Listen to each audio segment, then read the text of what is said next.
तो कहानी की शुरुआत होती है जोन्स नाम की एक आर्कियोलॉजिस्ट को दिखाते हुए, जो लियो नाम की एक बहुत ही बड़े गैंगस्टर के पास डील करने आया था। उस जगह पर तो नाच गाना हो रहा होता है और विली नाम की एक लेडी सबका एंटरटेनमेंट कर रही थी। अब पता चला कि जोन्स ने अपनी जेब से काफी ज्यादा एंशिएंट चीज निकाल कर रखी है जो सालों से गवर्नमेंट के कब्जे में थी। इस एंशिएंट प्रोडक्ट की वैल्यू ब्लैक मार्केट में बहुत ज्यादा है और ये चीजें देखने के बाद वो गैंगस्टर लियो तो खरीदना चाहता था। लियो तो एक बड़ा सा डायमंड देने की बात करता है जोन्स से, जिसके बदले वो उसे वो प्रोडक्ट दे दे। अब जोन्स इसके लिए आखिरकार मान गया और बड़ा सा डायमंड ले लेता है। लेकिन थोड़ी ही देर बाद जैसे ही जोन्स ने सामने रखा हुआ ड्रिंक पिया तो उसे कुछ होने लगा। फिर बाद में पता चलता है कि लियो और उसके साथियों ने उसके अंदर जहर मिलाकर रखा था और उस जहर से बचने का सिर्फ एक ही तरीका है, वो एंटीडोट जो कि लियो के पास था। एक्चुअल बात ये थी कि गैंगस्टर लियो बहुत ही ज्यादा बदमाश इंसान था। वो सिर्फ अपना फायदा सोचता, भले इससे दूसरों की जान ही क्यों न चली जाए। उसने तो जोन्स को ये कह दिया कि तुम मुझे सारी चीजें दे दो, तुम मुझे डायमंड भी लौटा दो, तब जाकर ही मैं तुम्हें एंटीडोट दूंगा।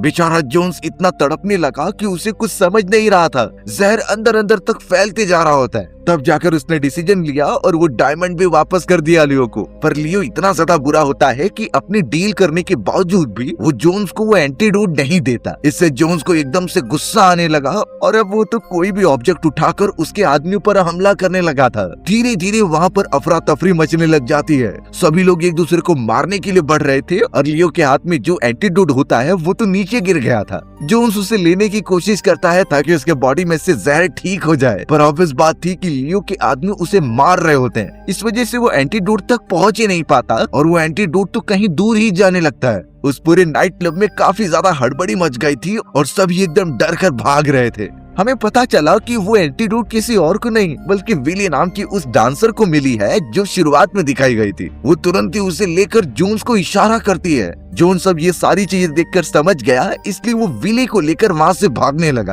क्योंकि वहाँ दूसरी तरफ से लियो के लोग उस पर फायरिंग भी कर रहे थे। एक टेबल का सहारा लेकर वो जैसे तैसे विली के साथ खिड़की से कूद गया नीचे की तरफ। वहाँ से निकलते दौरान पता चला कि एक कार आती है जिसमें जोन्स का ही एक छोटा साथी मौजूद था। वो उन दोनों को लेकर सीधा वहाँ से दूर जाने लगा। सबसे पहले तो जोन्स वो एंटीडोट निकालता है और उसे पी जाता है। एटलीस्ट उसकी जान बचे, तब जाकर ही वो आगे के मिशन में बच पाएगा। पर बिना देरी किए वहाँ लियो के भी आदमी कार के अंदर आकर उन पर फायर करने लगते हैं। यानी अब बाहर भी कियोस उनका रुक नहीं रहा था। इन सारी चीजों में विली फंस चुकी थी, क्योंकि वो तो नॉर्मल एक डांसर हुआ करती थी, लेकिन जोन्स की मदद करने के बाद वो भी एक दुश्मन बन चुकी है। जैसे तैसे वो तीनों ट्रेवल करते हुए एक प्लेन के पास पहुंच जाते हैं और अब प्लेन के अंदर बैठकर वो तुरंत ही टेक ऑफ कर जाते हैं आसमान की तरफ। एटलीस्ट उन्हें अब लग रहा था कि अब उन्हें डरने की कोई जरूरत नहीं है। पर वहीं विली जोन्स के ऊपर चिल्ला रही थी क्योंकि ये उसे नहीं करना चाहिए था और अब विली वापस लियो के पास नहीं जा सकती क्योंकि उसने जोन्स की मदद की है और अब लियो के लिए वो भी एक दुश्मन है।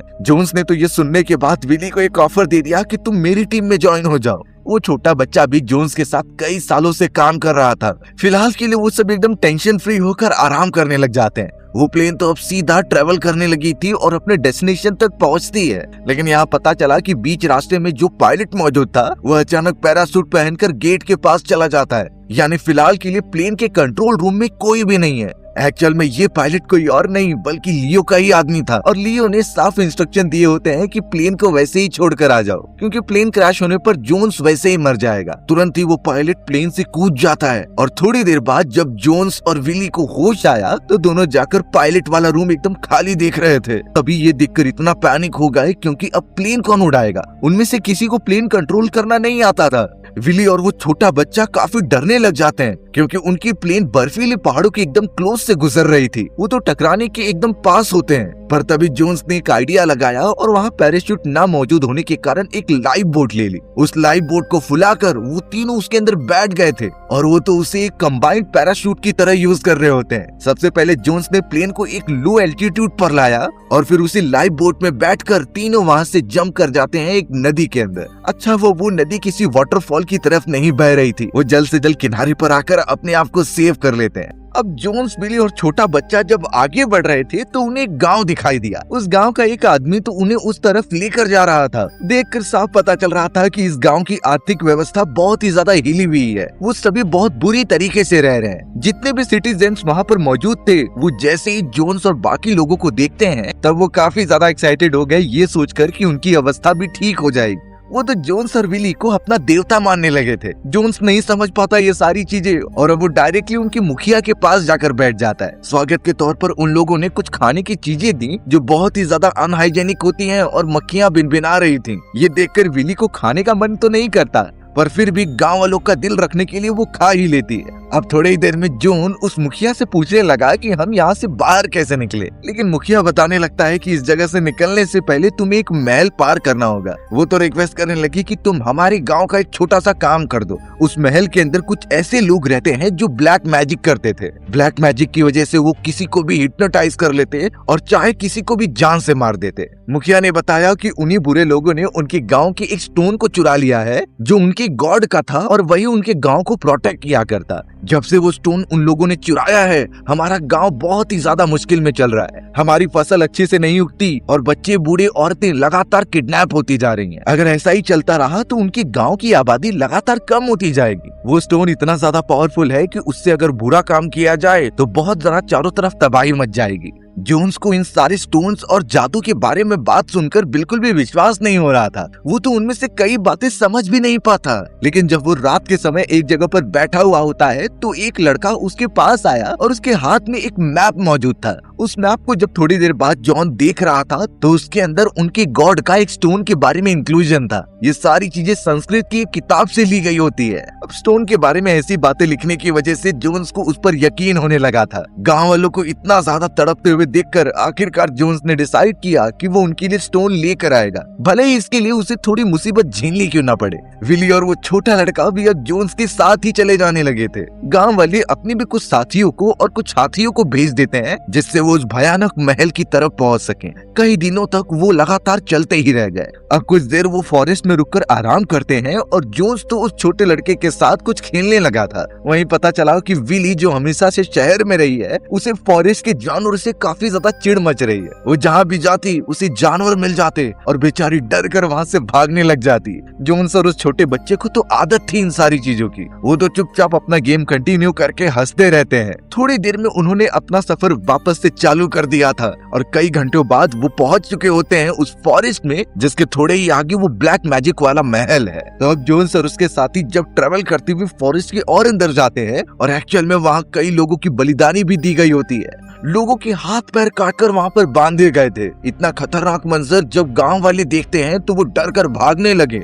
उन्हें बिल्कुल भी अपनी जान खतरे में नहीं डालनी थी और वो वहाँ से अपने जानवरों को भी लेकर चले गए। पर जोन्स इस तरीके से पीछे नहीं हट सकता था। वो अब विली और छोटे बच्चे को लेकर उस महल की तरफ बढ़ने लगता है। अब जैसे तैसे वो महल के राजा के एक असिस्टेंट से मिलते हैं जो जोन्स के बारे में पहले ही जानता था। एक्चुअल में जोन्स इतना बड़ा आर्कियोलॉजिस्ट होता है कि उसकी बातें हर एक देश में फैली हुई हैं। वो असिस्टेंट तो उन लोगों को मेहमान की तरह अपने महल में बुला रहा था। महल एकदम आलीशान होता है और हर एक चीजें काफी ज्यादा लग्जरियस थी। विली तो इतने बड़े महल को देखकर इतनी ज्यादा खुश हो गई कि वो राजा की रानी बनने के लिए तैयार हो जाती है। वो सीधा उस असिस्टेंट से पूछने लगी कि आखिर राजा की कितनी रानियां हैं। तब जाकर असिस्टेंट बताता है कि राजा ने अभी तक शादी नहीं की। ये सुनते ही विली के मन में लड्डू फूटने लगे और वो सोच रही थी कि वो रानी बनकर ही रहेगी। जोन्स और उसके बाकी साथियों को सैनिकों के साथ बिठा दिया जाता है खाने के लिए। वो एक शाही दावत थी जहाँ पर हर एक चीजें अवेलेबल होती हैं। और अब पता चला कि थोड़े ही देर बाद वहाँ पर राजा की एंट्री हो रही थी। पर जैसे ही वो सामने आते हैं तो पता चला वो कोई बड़े नहीं बल्कि एक छोटा बच्चा है और वही इस पूरे साम्राज्य का इकलौता मालिक है। ये देखते ही विली के सपनों पर एकदम पानी फिर गया था क्योंकि वो बच्चे से तो शादी नहीं कर सकती। सबसे ज्यादा खतरनाक बात होती है वहाँ का खाना,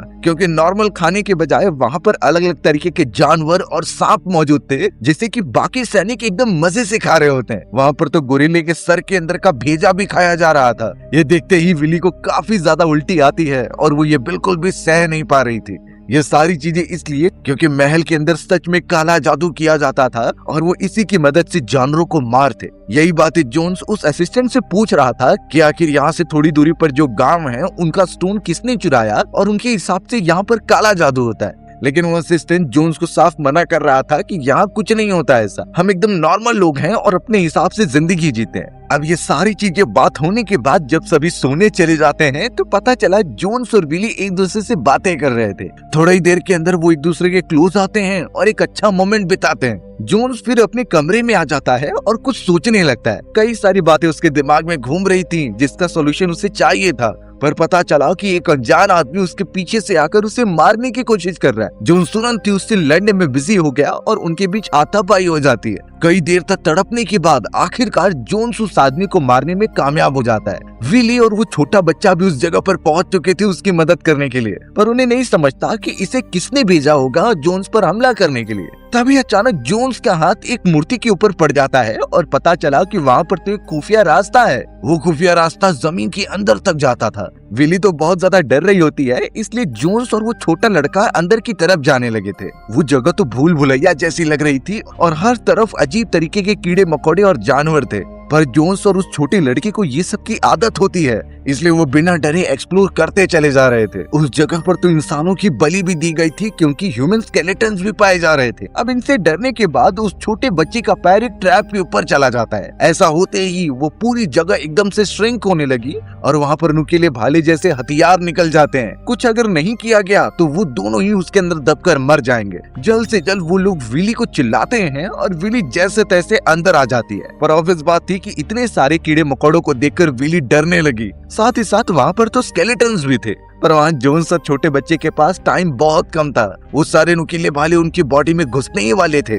इसी वजह से विली हिम्मत जुटाती है और पास ही में मौजूद एक लीवर को घुमा देती है। ऐसा करने पर वो नुकीले भाले उनसे दूर जाने लगे, यानी एट द एंड विली ने उनकी जान बचा ही ली है। अब तीनों ट्रेवल करते हुए जब आगे की तरफ बढ़ते हैं तो वहाँ उन्हें कुछ आवाजें सुनाई दे रही थी। पत्थरों के पीछे जाने पर वहाँ कई सारे लोग मौजूद होते हैं और वहाँ पर तो किसी अनजान तरीके के रिचुअल्स किए जा रहे थे एक बहुत ही बड़ी गॉडेस के मूर्ति के सामने। ये सब वो तीनों अपनी आंखों से देखते हैं और भरोसा ही नहीं कर पाते। उस जगह पर तो हमें ब्लैक मैजिक करने वाला एक खतरनाक जादूगर दिखाया जा रहा था जिसका नाम मूला होता है। मूला इतना ज्यादा खतरनाक था कि ब्लैक मैजिक से वो किसी मरे हुए को भी जिंदा कर दे, पर फिलहाल वो एक बड़ी सी मूर्ति के सामने किसी आदमी की बलि चढ़ा रहा होता है। उसने जैसे तैसे कुछ मंत्र पढ़ी और अपना हाथ डालकर उस आदमी का दिल ही बाहर निकाल दिया। वहाँ पर जितने भी उसके सेवक मौजूद थे वो सभी को उस आदमी का दिल दिखा रहा होता है, लेकिन चौंकाने वाली बात थी कि इससे वो आदमी मरा नहीं होता, बल्कि उसकी छाती में जो छेद हुए थे वो अपने आप ही भरने लगे, मानो कोई जादू हो रहा हो। जोन्स भी ये सारी चीजें देखकर एकदम दंग रह गया था और अब मूला और उसके साथी अपने गॉडेस को खुश करने के लिए उस आदमी की बलि देते हैं, वो भी उसे लावा में डालकर। धीरे धीरे जैसे उसे लावा के पास लेकर जाया जा रहा था तो मूला के हाथ में जो उसका दिल होता है वो भी अपने आप ही जलने लगा। देखते ही देखते उस आदमी की चिल्लाने की आवाज चारों तरफ गूंज उठती है। वो उस आग में जलकर भस्म हो जाता है और इस तरीके से वो अपने गॉडेस को खुश कर पाते हैं। तुरंत ही उस जगह पर अब 3 स्टोन दिखाए गए जिनमें काफी सारी पावर थी।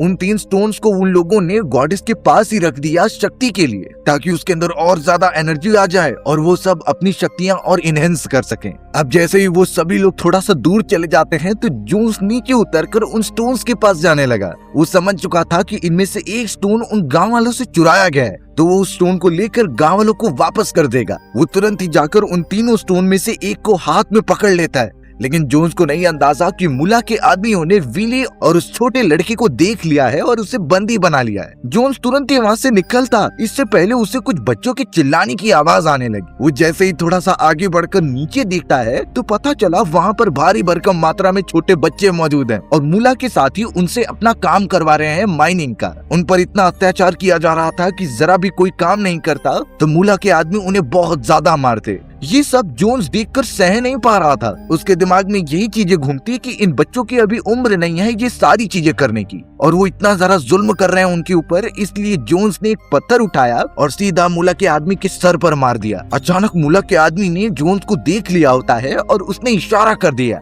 जोन्स की ये बहुत बड़ी गलती हो गई थी और वहाँ कई सारे सैनिक आकर उसे पकड़ लेते हैं। विली और उस छोटे बच्चे को भी हिरासत में ले लिया गया था, यानी जोन्स ने दूसरों की मदद करने के लिए खुद की जान खतरे में डाल दी थी। इन सारी चीजों के बारे में उनके लीडर मूला को भी पता चल जाता है। अब जोन्स को जब बंदी बनाया गया था तो वहाँ पर जो कारीगर बच्चे थे वो उसे बताते हैं कि ये सारी चीजें काला जादू है। मूला उन काली शक्तियों की मदद से एक ऐसा लिक्विड बनाता था जिसे किसी को भी पिलाने पर वो उसके कंट्रोल में आ जाते। इनफैक्ट राजा से लेकर हर एक मंत्री उसके कंट्रोल में है और जैसा मूला चाहता है वो लोग वैसा ही करते हैं। तो जॉन समझ चुका था कि उसे मूला से बचकर रहना होगा। थोड़ी देर के अंदर ही मूला उसके सामने आता है जो बहुत ही डरावना लग रहा था। जोन्स के भी हाथ पैर बांध दिए गए थे, इसीलिए वो अब कुछ कर नहीं सकता। जोन्स तो मूला से चिल्लाकर पूछ रहा था कि आखिर तुम ये सारी चीजें क्यों कर रहे हो। तब जाकर मूला ने एक सीक्रेट रिवील किया और वो सामने 3 चमकते हुए स्टोन्स को दिखाता है। वो बताने लगा कि दुनिया में सिर्फ ऐसे 5 स्टोन्स मौजूद हैं, जिसमें से 3 उसके पास हैं और बाकी 2 इस गुफा के अंदर मौजूद हैं। तो उन्हीं दोनों स्टोन्स को ढूंढने के लिए वो इतने सारे बच्चों से माइनिंग कराता है। अगर मूला के पास 5 स्टोन हो जाएंगे तो दुनिया में उसे कोई नहीं हरा सकता।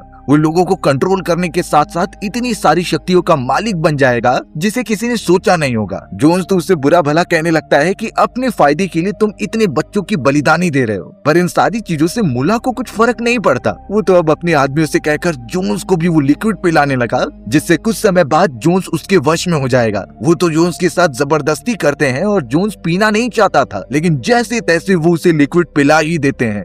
कुछ ही देर के अंदर जोन्स की बॉडी में चेंजेस होने लगे और वो खुद पर कंट्रोल नहीं कर पा रहा था। कई देर तक तड़पने के बाद आखिरकार जोन्स मूला के कंट्रोल में हो जाता है। यानी अब जैसा मूला कहेगा जोन्स वैसा ही करेगा। सारी तैयारियां हो चुकी थी वापस से अपनी गॉडेस की पूजा करने की, लेकिन इस बार बलिदानी किसी और की नहीं बल्कि विली की दी जा रही होती है। विली तो जोर से जोन्स को चिल्ला रही थी मदद के लिए, लेकिन जोन्स अब क्या सुनने वाला है। वो मूला का आदमी बन चुका है और जैसा मूला कहेगा वो वैसा ही करेगा। मूला ने आदेश दिया कि विली को पिंजरे में बंद करके लावा के अंदर डाल दिया जाए। जोन्स वैसा ही करता है और अब वो पिंजरे में बंद करने लगा। विली जोर जोर से चिल्ला रही थी, पर इसका कुछ फर्क नहीं होता। उसने तुरंत ही विली को नीचे गिराना स्टार्ट कर दिया होता है और वो थोड़ी ही दूरी पर थी पूरी तरीके से जलकर राख होने के लिए। पर तभी वहाँ वो छोटा लड़का आ गया जिसने एक आग की मशाल जोन्स के सामने रख दी। जोन्स का पूरा शरीर एक समय पर बहुत गर्म हो जाता है, जिससे वो होश में आ गया और अब दोनों मिलकर उन सारे लोगों पर हमला करने लगे थे। जोन्स ने जल्द से जल्द विली को बाहर निकाला उस चंगुल से और ये ट्राई करने लगी कि वो मूला के आदमियों को खत्म करके वहाँ से निकल जाए।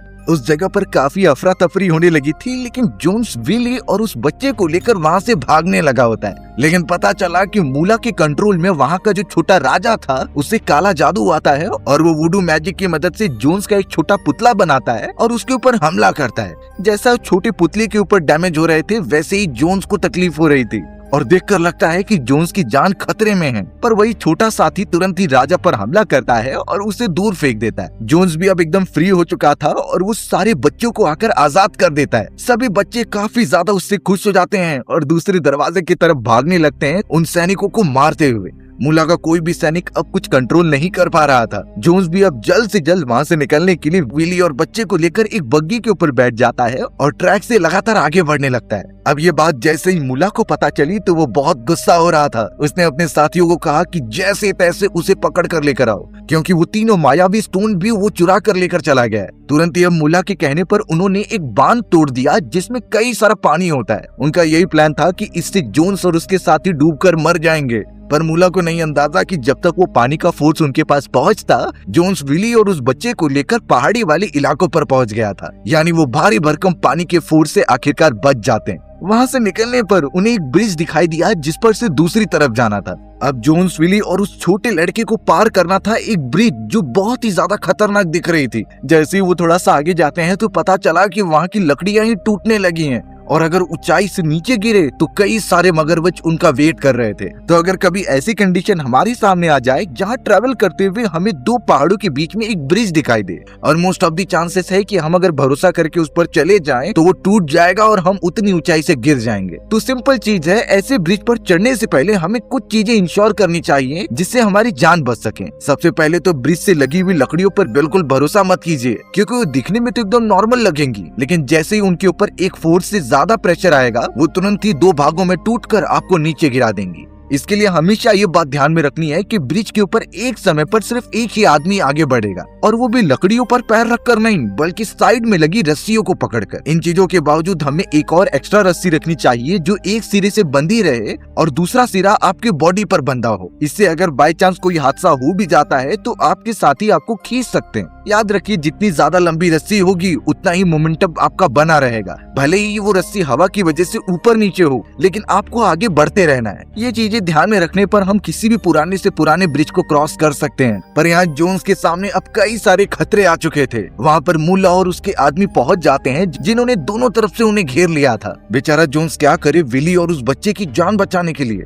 तभी जोन्स को एक आइडिया आया और वो विल और उस बच्चे को कहता है कि ब्रिज को अच्छे से पकड़ लो। जैसे ही सभी सैनिक ऊपर चढ़ जाते हैं उसने चाकू से वो ब्रिज ही बीच में से तोड़ दिया। दोनों भाग एकदम से बट गए और कई सारे सैनिक तो डायरेक्टली नीचे गिर जाते हैं। लकीली जोन्स, विली और वो बच्चा एक किनारे को पकड़कर लटके हुए थे। पर यहाँ मूला भी बच जाता है और वो भी उसके पास आने लगा। वो तो सीधा जोन्स को मारकर वो सारे स्टोन्स लेने की कोशिश करता है। देखकर लग रहा था कि जोन्स उससे बच नहीं पाएगा क्योंकि मूला उससे ज्यादा ताकतवर था। पर तभी जोन्स को उस मुखिया की बात याद आती है कि हमारे देवता के ऊपर अगर भरोसा करोगे तो वो तुम्हारी मदद जरूर करेगा। इसलिए जोन्स उनके गॉड को याद करने लगता है और पता चला कि उस बैग में जो 4 स्टोन्स रखे गए थे वो एकदम से जलने लग जाते हैं। इन सारी चीजों की वजह से बैग में आग लग गई थी और उसमें से 2 स्टोन्स तो पानी में ही गिर जाते हैं। वहाँ नीचे की तरफ इतने सारे मगरमच्छ थे कि अगर कोई इंसान आता तो वो उन्हें चीर फाड़ कर खा जाते। मूला ये चीजें देखकर काफी गुस्सा होता है क्योंकि उसने ये स्टोन्स जमा करने के लिए बहुत मेहनत की थी और वो आखिरी बचा हुआ स्टोन इस तरीके से जाने नहीं दे सकता था। इसलिए स्टोन जैसे ही गिरने गया तो मूला उसे पकड़ लेता है। पर पता चला कि वो स्टोन इतना ज्यादा गर्म था कि मूला का हाथ ही जल गया। उसने अपने दोनों हाथ छोड़ दिए होते हैं और सीधा उतनी ऊंचाई से नीचे गिरने लगा। जोन्स ने समय रहते उस आखिरी बची हुई स्टोन को पकड़ लिया होता है। पता चला कि मूला चट्टानों से टकराकर पानी में गिरा है और इतने सारे मगरमच्छों ने उसे काट कर खा लिया है। यानी मूला का तो गेम खत्म हो गया। जोन्स भी अब बचे हुए उस स्टोन को लेकर ऊपर आ जाता है और एक शॉकिंग बात पता चल रही थी कि जोन्स के हाथ में आते ही वो स्टोन ठंडा हो गया। यानी इससे जोन्स का हाथ नहीं जलता और ये बातें पूरी तरीके से प्रूफ करती हैं कि जोन्स को एक तरीके से उसी गॉड ने भेजा था और जोन्स के ऊपर शायद उनकी कृपा अभी भी बरकरार है। मूला के मरने के बाद उस साम्राज्य के राजा को भी होश आ जाता है। उसने अपने सारे सैनिकों को भेज दिया ताकि वो मूला के आदमियों को मार दे। दोनों तरफ से गोलीबारी और हमले होते जा रहे थे पर ऑब्वियस बात थी कि मूला के सैनिकों की संख्या कम होती है। सैनिकों ने तो उन सारे आदमियों को बंदी बना लिया और अब लग रहा था कि प्रॉब्लम सॉल्व हो चुकी है। विली, जोन्स और वो छोटा बच्चा काफी खुश थे। तुरंत ही अब वो बचे हुए स्टोन को लेकर निकल पड़े उस पुराने गांव की तरफ जहां पर उसका मुखिया उस स्टोन को देखकर बहुत खुश हो रहा था। ऐसा लग रहा था कि मानो पूरे गांव में एकदम खुशहाली वापस आ गई है।